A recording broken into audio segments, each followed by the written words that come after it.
Hello, everybody. So nice to see you again today. This is Brenda Miller from Stampin' Up. I'm a Stampin' Up demonstrator in Basking Ridge, New Jersey, and I go live every Wednesday at 3 o'clock Eastern Time. And I share with you whatever's going on in my little neck of the woods in my office here. And today is a very exciting day at Stampin' Up because today is the launch of our ta-da! Our mini catalog. Yay! So hopefully you've got yours. You've been looking at it.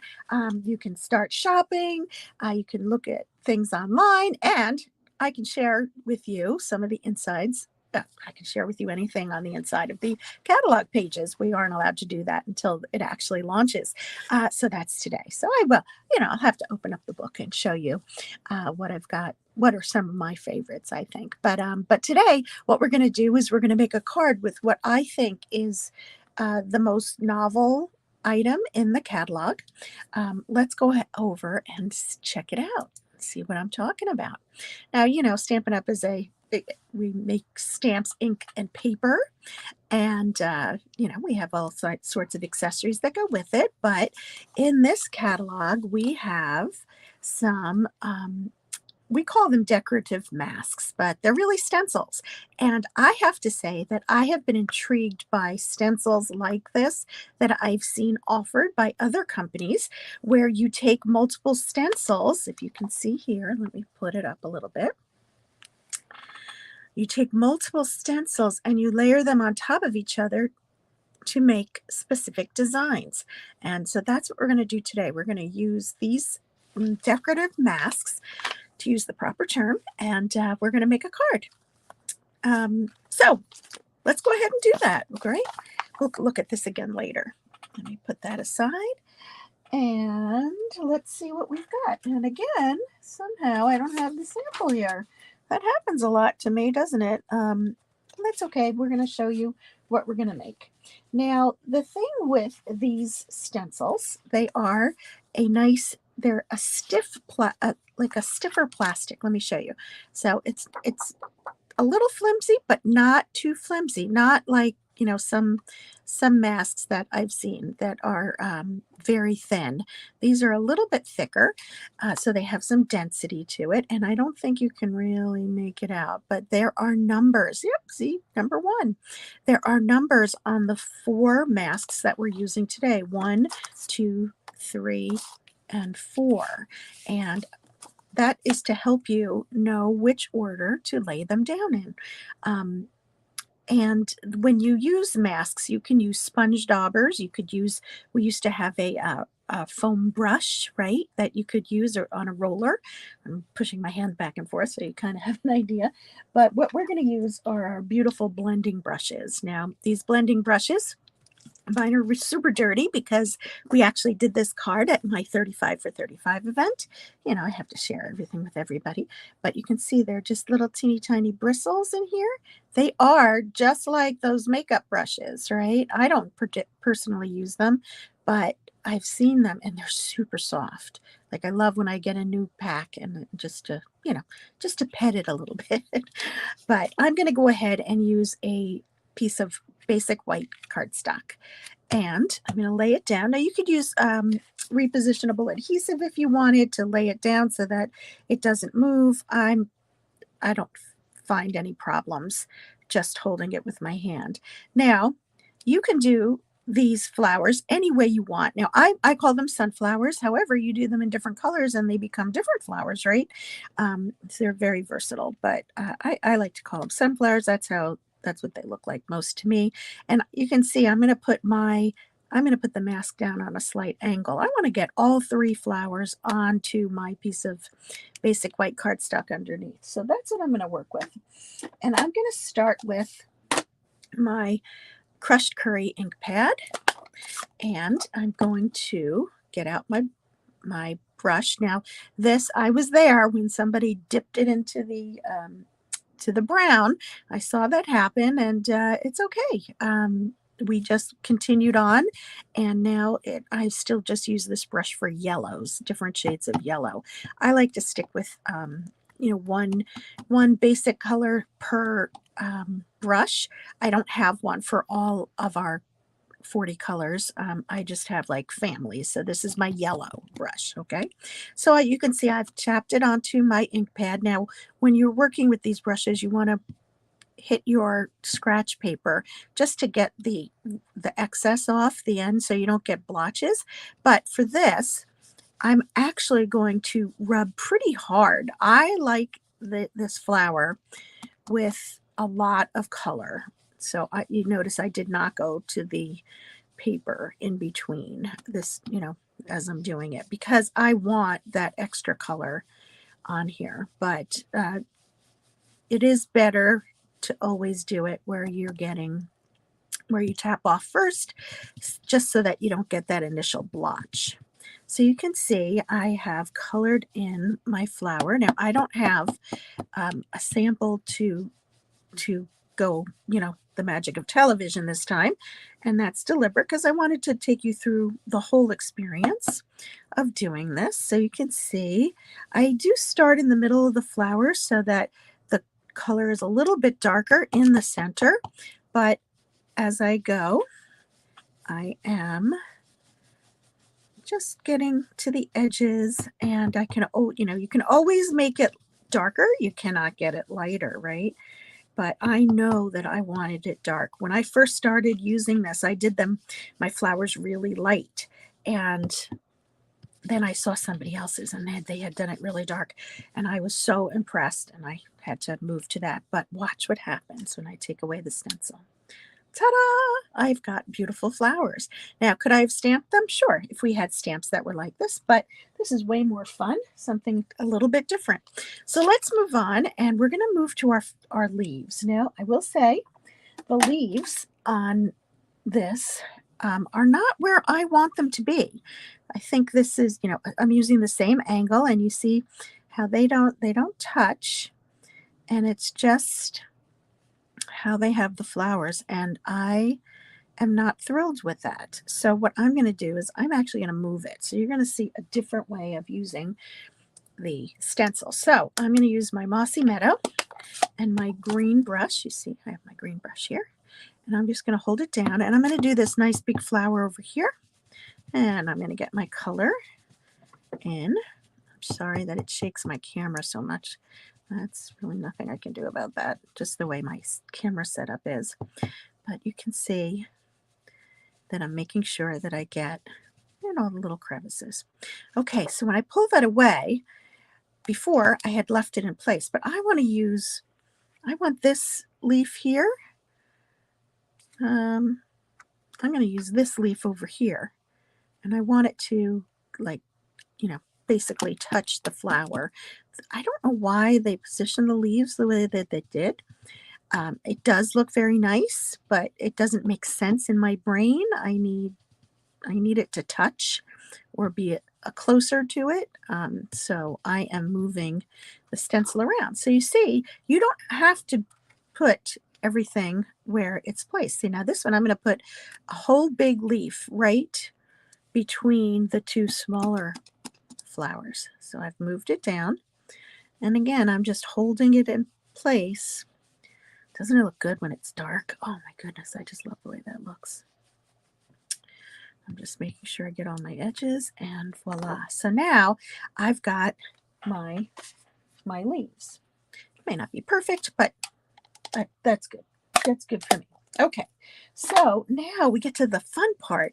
We're going to put the centers on these flowers. Now to do that, look at that. You lay down the stencil the same way, and those centers line up perfectly, right? That's the beauty of using the stencils and the way that they're numbered, etc. So now I'm going to use my copper clay, and I'm going to take my brown brush, and this time I'm going to do it pretty lightly, and you'll see why in a second. So I'm going to tap off on these, and I'm going to just brush the center. I still want it a little bit dark, but the next one is going to be a layer over the top, and I want to make sure that I have a good difference between the two. So here we go. We've got our center circles. You could use early espresso for this, like for a true sunflower, right? But look, here we have the centers of our sunflower. So that was stencil number 3, and then there's a stencil number 4. Oh, let me just remind you, see there's a little notch above where the number is to help you find and make sure that you have it right side up. But look what happens when I lay this down.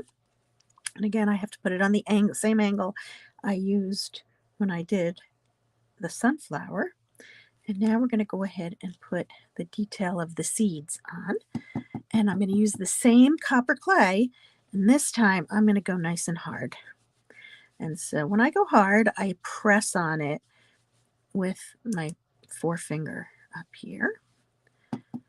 And watch what this does. Very exciting.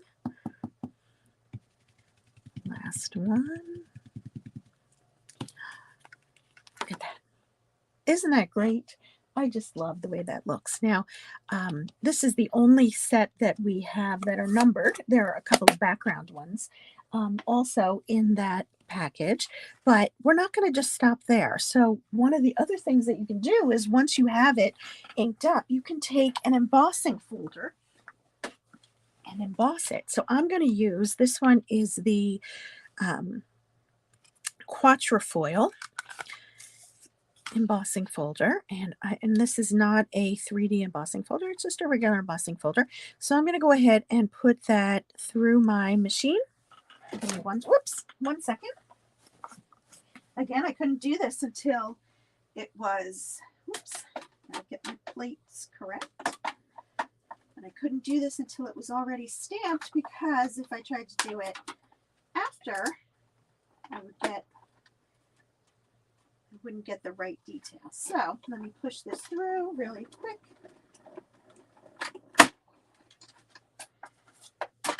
And you can see that I now have not only the stencils, but now look at how lovely that is now that it's been embossed. So I really like the way that looks. Now this quatrefoil embossing folder is in the main catalog. However, there is something similar, and if I had it, I can't buy everything, at least not at once, right? I had not gotten this, but this is the Distressed Tile 3D embossing folder. And to be honest, it looks very much like the quatrefoil tiles, except that they're distressed. And it looks really cool when if you emboss this with with that particular embossing folder. But I like it this way too. So now let's make a card out of this. Really, we don't have to do much more, right? All the work is really done. So I'm going to take a piece of Mossy Meadow cardstock, and I'm going to put, I didn't realize I had run out of that. Okay, there we go. I'm going to take my wet adhesive, and I'm just going to, put a piece on the inside. And yes, it's a little bit smaller than I usually do, because when I was making kits for this, I wanted to make sure that people didn't get confused. So it is the same size as the white that is on the front. When we create these projects in kits, we want to make it as clear as possible, because we don't want anybody to be frustrated by using the wrong things. Of course, I tend to forget pieces when you're assembling many kits at once. It can be, somehow I always manage to forget something, it seems. I have no idea how that keeps happening, but it does. Okay, so now I've put this onto a piece of copper clay cardstock. And just for fun, let's go ahead and use some copper clay ribbon. This ribbon is called, I just want to get to the textured ribbon. So it's copper clay textured ribbon, and it's really nice. It's thick. It's we've been using this for since it came out. Okay, so we're going to do that. Now, one thing I saw when people were doing it, they tied a knot. I really like the way that this looked. So instead of a bow or anything fancy, we're just going to go ahead and tie a knot. and lay that down, and we're going to adhere it to the back. And to do that, let's see, I can use my Scotch tape solution that I've seen other people do. Why not? Normally I would use my stamp and seal, but as you saw, I need a new one. So I'm going to glue this down, put this down with some tape. Just goes to show sometimes you can have regular household objects for your stamping. Don't necessarily need anything fancy. So we've got that, and we're going to go ahead and now put this on. Put it onto the card front. And then the last thing we'll need is a sentiment, and that is quick and easy. I'll show you that.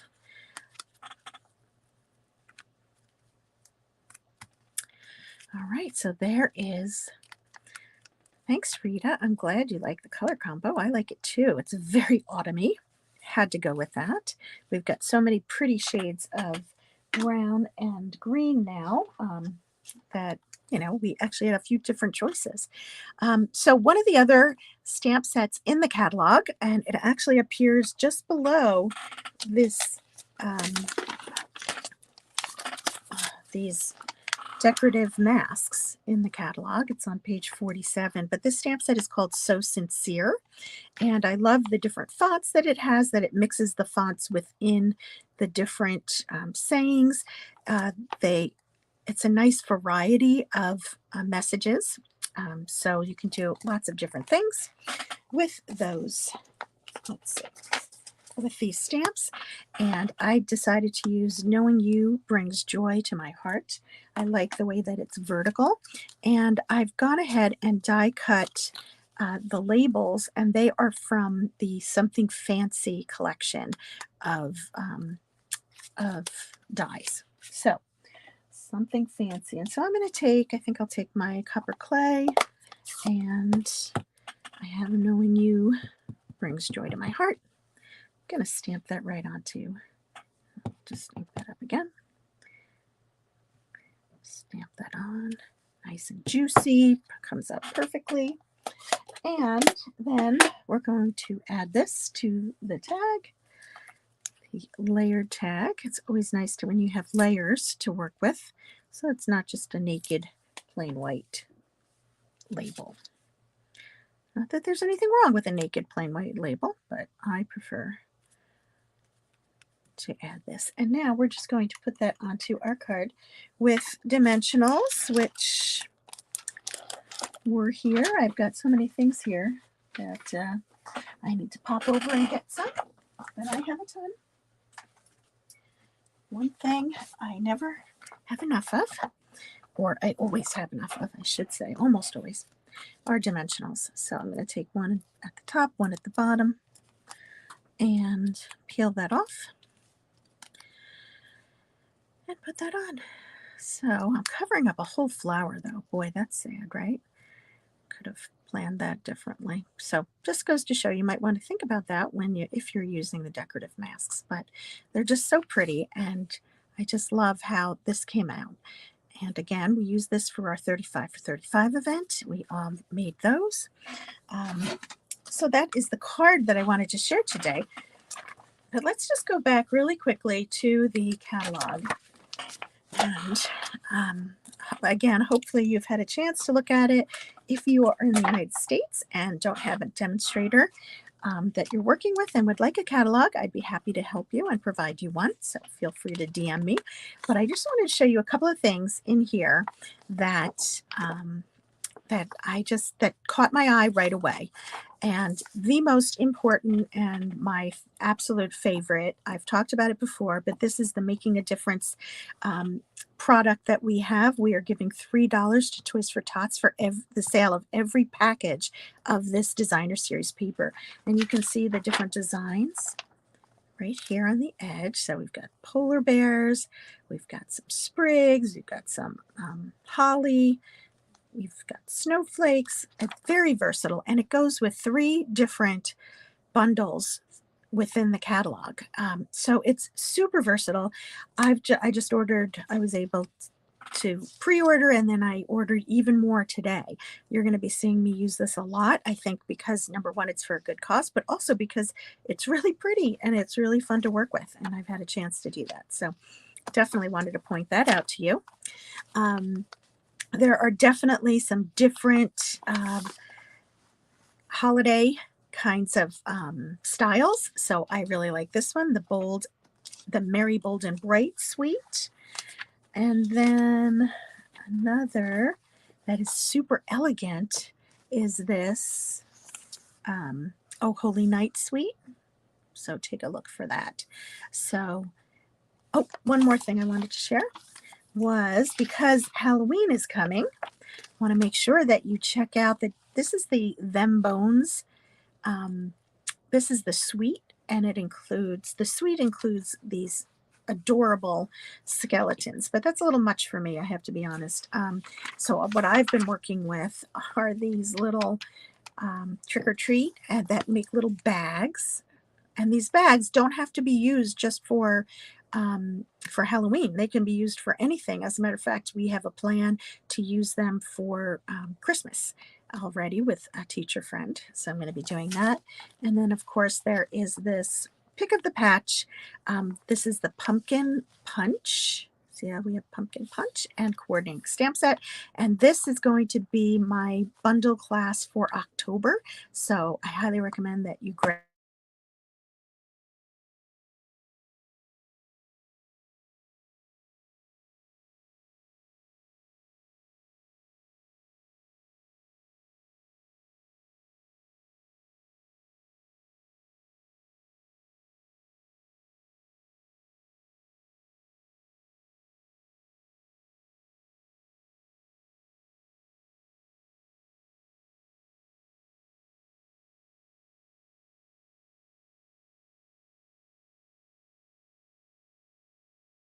be Halloweeny, but it'll be for anything in the fall. Um, you have that idea. So that class is going to be held. You need to place the order for the bundle by the end of the month. I've got classes this week, so if you are among those that attend my Stamp-A-Stack, that's a in-person class, please be sure to let me know. I need to make sure I have enough supplies if you haven't already RSVP'd. And other than that, I think that's all I have for today. You'll be seeing a lot of samples and things on my Facebook page in the coming weeks.